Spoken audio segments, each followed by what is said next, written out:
Hi guys! Welcome to my vlog! Noong holiday, anong mga ganap niyo mga guys? Kami is umuwi kami ng aming probinsya. At ito ngayong sinakyan namin, galing Davao to Tacurong. At this time, nandito na kami sa Tacurong, naghihintay na lang ng van na papunta ng At dito Libak. Sa video na to, nakakarating lang namin. Ang saya namin dyan, nandyan yung mga pinsan ko, mga kapatid. At that time, binyag din ng aking pamangkin. Kaya ayan, mayroong konting salo-salo. Kaya tuwing holiday ay gustong gusto ko talaga umuwi sa aming probinsya. Sino ba naman hindi gustong umuwi pag ganito yung paligid? Napaka-peaceful. Malayo sa gulo, malayo sa mga maiingay, dahil hindi tabi-tabi yung bahay. At pagka kinabukasan nga niyan, ayan, si nanay is kumuha na ng mga gulay. Meron siyang tanim na sitaw, talong, at saka mga kamatis. At saka meron pang ibang gulay. Isa din ito sa na-miss ko, yung dito ka sa probinsya, makakain ka ng mga sariwang gulay. Yung bang tipong kapipitas lang. Nagmana talaga ako sa aking nanay kasi mahilig din naman ako magtanim ng gulay doon sa bahay namin sa Davao. At itong kamatis, masarap siyang ihalo sa itlog. Ayan, wow, sarap. At pagkatapos nga ni nanay mamitas ng mga gulay,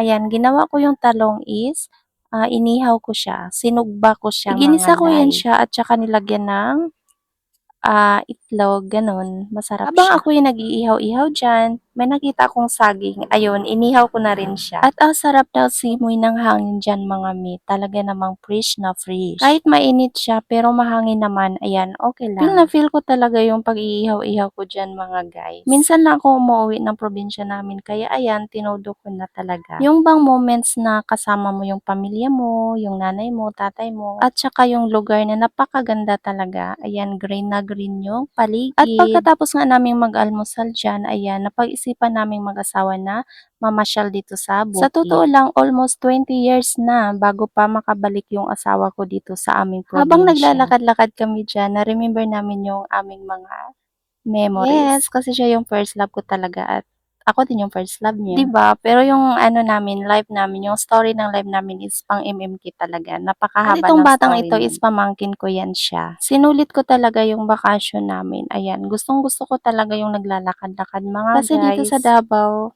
every time na may pupuntahan, ayan, nagmomotor, hindi makapaglakad-lakad. So, pag nauwi talaga ako ng probinsya, ayan, talaga namang naglalakad-lakad ako, exercise baga. At itong bukid na 'to is nami-miss ko talaga siya, kaya yun, umikot-ikot talaga ako diyan sa aming bukirin. Dahil napakaganda nga naman ng tanawin mga guys. Ayan, tingnan niyo yan siya, oh. Napaka-peaceful na pag naa kay problema, wag tanggid imong problema diring dapita. Ang sarap talaga mamuhay dito sa probinsya, masagana yung pagkain. Pag hindi ka talaga tamad, hindi ka talaga magugutuman dito sa probinsya. At yun, pangatlong araw na namin at napagplanuhan namin na maligo sa dagat. Ayan, naglalakad pa rin kami, no? Pwede naman sumakay ng bangka, pero mas gusto naming maglakad-lakad. At hindi pa naman siya masyadong mainit, kaya ayan, naglakad na lang kami. Exercise na rin yun. At ito na nga, nakarating na kami sa dagat.